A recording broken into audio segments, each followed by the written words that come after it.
Et tomber de la pluie sur la face du sol. La parole de l'Éternel. Prenez place.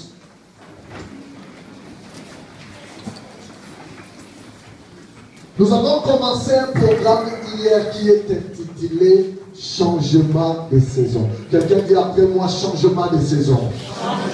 Quelqu'un dit plus fort changement de saison. Bien aimé, écoutez-moi. La vie, même en dehors de Dieu, la vie tout court est faite de saisons. Même la nature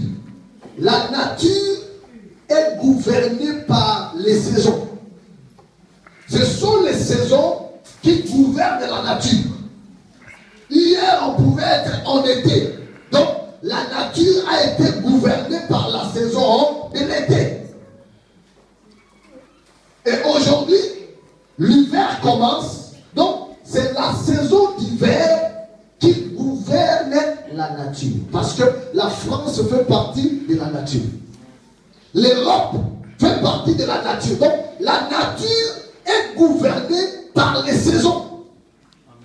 Dans chaque saison, il y a un comportement, il y a une mentalité qu'on doit observer pour bien traverser cette saison. Amen. Quand on commence l'hiver, personne ne va te pousser à chercher un manteau. Toi-même, tu vas aller chercher un manteau parce que la saison t'impose même l'habillement.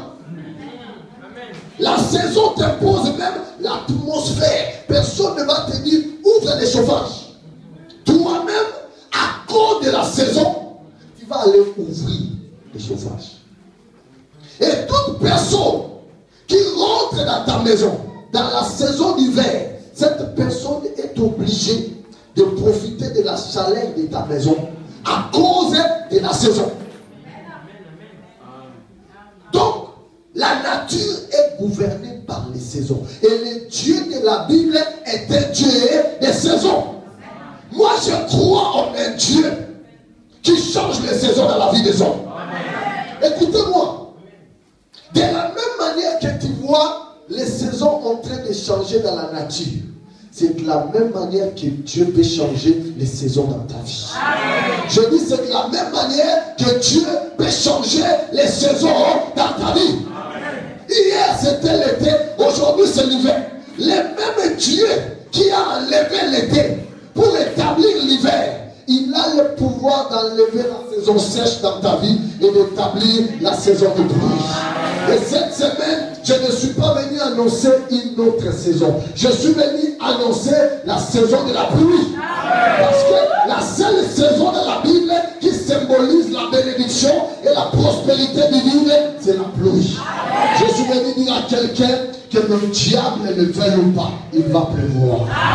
Et aujourd'hui, il va pleuvoir dans ta vie. Et aujourd'hui, il va pleuvoir dans ta vie.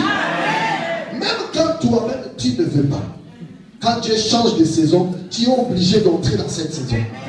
Il va pleuvoir dans ta vie. Aujourd'hui, il va pleuvoir dans ta vie.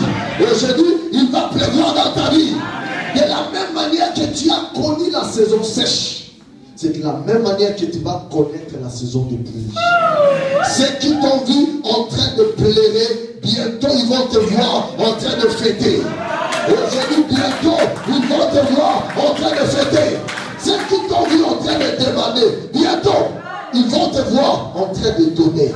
Ce sont des décrets prophétiques que je suis en train de signer. Et celui qui est connecté à ma parole est en train de vivre la validation de ces décrets dans sa vie. Je le dis au nom de Jésus. Amen. Ceux qui t'ont vu demander, ils vont te voir commencer à donner. Amen. Ceux qui te dominaient, tu vas commencer à les dominer. Amen. Je dis, ceux qui te dominaient, tu vas commencer à les dominer. Le mot écrasement est un mot biblique. Et la Bible dit, avec Dieu, pas mon voisin, pas mon ami. Mais la Bible dit, nous ferons des exploits. Et quand Dieu nous amène dans la saison des exploits, c'est pour amener quelque chose dans la vie de nos ennemis. Ça s'appelle écrasement. Nous sommes dans une période où si tu veux te mettre sur mon chemin, je t'écrase. Si tu n'es pas bien t'écraser, je vais faire machine arrière, je vais te broyer. Ouais, c'est quelqu'un me comprend. La Bible dit, avec Dieu nous ferons des exploits et il écrasera nos ennemis. Je t'annonce la saison des exploits. Ce que ton père n'a pas fait, toi tu vas le faire. Ce que ta mère n'a pas fait, toi tu vas le faire. Ce que personne n'a jamais vécu dans ta famille, c'est toi qui vas amener ça. C'est la même manière que Joseph avait amené la saison de la bénédiction dans sa famille. Toi, tu vas amener la saison de la pluie dans ta famille. Il y a des choses qui auront lié dans ta famille à cause de toi. Écoutez-moi, tu n'as jamais eu de patron dans ta famille parce que c'est toi qui dois inaugurer cette saison dans ta famille. Tu n'as jamais eu de PDG dans ta famille. On attendait que toi. La Bible dit la nature soupire. Elle attend la révélation, la manifestation. Ce n'est plus l'heure de se cacher. Oh frère, sois discret parce que les gens vont te combattre. Quelle est cette interprétation des Écritures où il y a des gens qui disent Joseph a eu des combats parce qu'il avait raconté ses rêves. Si Joseph n'avait pas raconté ses rêves, ses frères n'allaient pas les vendre. Si ses frères ne l'avaient pas vendu, il n'allait pas arriver chez Potiphar. S'il n'était pas arrivé chez Potiphar, il n'allait pas aller en prison. S'il n'était pas allé en prison, il n'allait pas voir Pharaon. Et s'il n'avait pas vu Pharaon, il n'allait pas devenir premier ministre. Tous les schémas que tes ennemis sont en train de tracer pour te détruire, ce sont les mêmes schémas que Dieu va utiliser pour t'amener au sommet. Je dis, Dieu ne va pas utiliser un autre schéma. Les mêmes schémas, les mêmes calculs que tes ennemis sont en train de faire pour t'étouffer, ce sont les mêmes calculs que Dieu va utiliser pour te propulser au sommet. Aujourd'hui, je suis venu dire à quelqu'un, Dieu va te propulser au sommet. J'ai dit, Dieu va te propulser au sommet. Et j'ai dit à quelqu'un, Dieu va te propulser au sommet. Les mêmes moyens que les frères de Joseph ont utilisés pour l'anéantir. Dieu n'a pas cherché d'autres moyens. Ce sont les mêmes moyens que Dieu a utilisés pour l'amener au sommet. La Bible déclare de celui qui mange est sorti ce qui se mange. C'est plus le temps d'avoir peur des sorciers. Sorcier, soit là, soit mon voisin, soit mon ami, soit ma mère, soit mon père, soit mon frère. Je vais prospérer devant tes yeux. Tu me verras en train de monter. Ce n'est pas à nous de craindre les sorciers. C'est aux sorciers de nous craindre. Écoutez, Potiphar a engagé Joseph dans sa maison. Mais Potiphar ne servait pas le Dieu de Joseph. Mais le Dieu de Joseph a commencé à faire prospérer la maison de Potiphar, alors que Potiphar était un occultiste.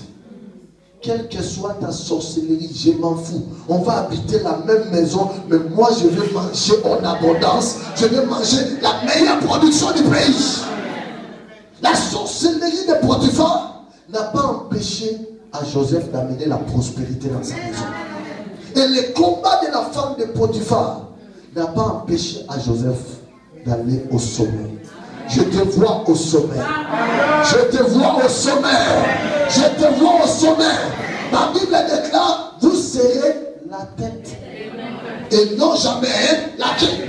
Hier nous avons dit comment est-ce que Dieu par le Saint-Esprit a le pouvoir de changer les saisons. Donc Dieu a le pouvoir de te faire quitter une saison et t'amener dans une nouvelle saison. C'est pour cela, dans la vie, ne sois pas plus sage que Dieu. N'essaye pas de mettre l'ordre dans les désordres de Dieu qui est son ordre. Amen. Amen. Est-ce que quelqu'un me comprend? Amen. Je dis, n'essaye pas de mettre de l'ordre dans les désordres de Dieu qui est son ordre. Amen. Parce qu'il y a trop d'intellectuels à l'église. Logiquement, par là, ici, on n'est pas dans la logique. Vous savez,